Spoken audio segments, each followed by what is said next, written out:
Ibinabago sa ating bansa ang bagyo, pagputok ng bulkan, paglindol, sunog at kung ano-ano pang kalamidad. Ito ay hindi natin maiiwasan, pero maaari natin itong paghandaan. Bilang kasagutan, ating binuo ang Project DINA o Disaster Information for Nationwide Awareness. Sa tulong ng iba't ibang ahensya ng pamahalaan, layunin nito na magbigay ng sapat na kaalaman tungkol dito at kung ano ang dapat gawin para mapaghandaan ang mga kalamidad. Halina at magkaisa.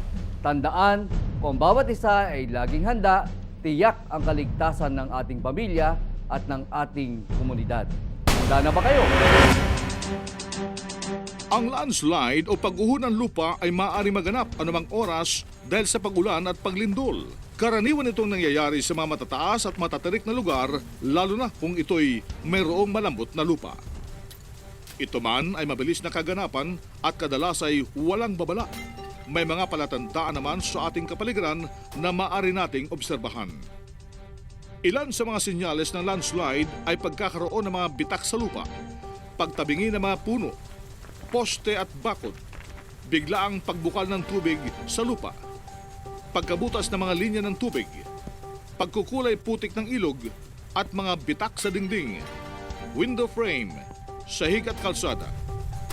At kapag nakarinig ng mga dagundong na maaring tumutukoy sa pagkaputol ng mga puno at nag-uumpog ang mga bato, hudyat na ito ng pagguho ng lupa.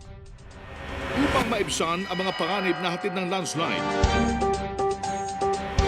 huwag magtayo ng bahay o anumang struktura sa mga lugar na matatarik, malapit sa paanan ng bundok, at malalambot na lupa at sa lugar na may mga history ng pagguho kagaya ng debris flow, debris avalanche, slump, mud flow, rockfall at iba pa. Alamin ang emergency at evacuation plan sa inyong lugar at siguraduhin pag-usapan ito kasama ang pamilya.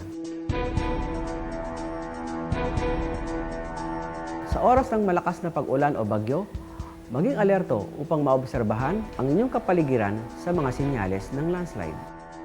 Lumikas kung kinakailangan at gawin ito sa madaling panahon, dala-dala ang inyong emergency survival kit.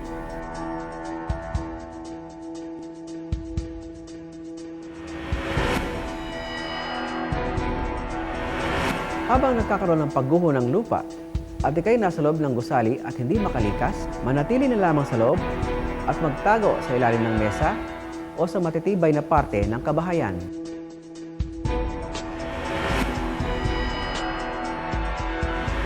Kung ikaw naman ay nasa labas, iwasan ang maring daanan ng landslide at magtungo sa ligtas na lugar. Kung malapit sa estero o ilog, maging alerto sa posibilidad ng biglaang pagtaas ng tubig. Ang biglang pagbaba mula sa normal na level ng tubig ay maaaring senyales ng pagbara sa may taas na bahagi ng ilog dahil sa landslide at posibleng pagkakaroon ng flash flood o debris flow. Kung ikaw naman ay nagmamaneho, maging mapamatsyag sa mga bumabagsak na semento, rumaragasang putik at mga nalalaglag na bato. At huwag tumawid sa mga tulay.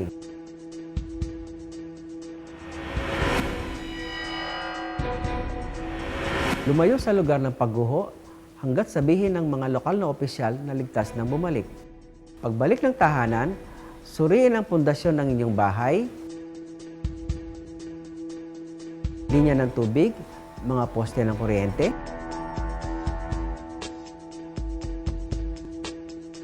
at ang inyong kapaligiran para sa anumang pagkasirang maaring naganap at ipaalam ito sa kinaukulan kung kinakailangan. Ipagbigay alam din sa mga kinaukulan kung may mga nasaktan at nawawalang tao. Subaybayan ang mga latest advisory mula sa telebisyon, radyo, social networking sites, at lokal na opisyal ng pamahalaan. ang pagbaba ng mga bato, lupa at putik mula sa mataas na lugar ay sanhi ng gravity o ang hila ng natural na magneto ng daigdig.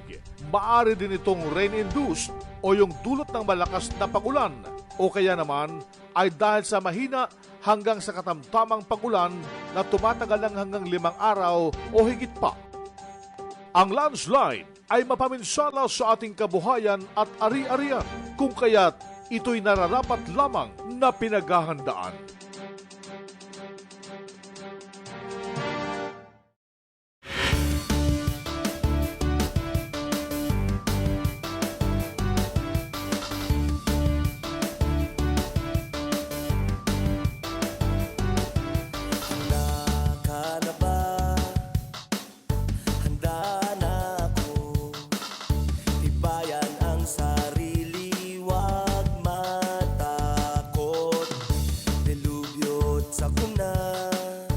Walang hindi kaya, basta't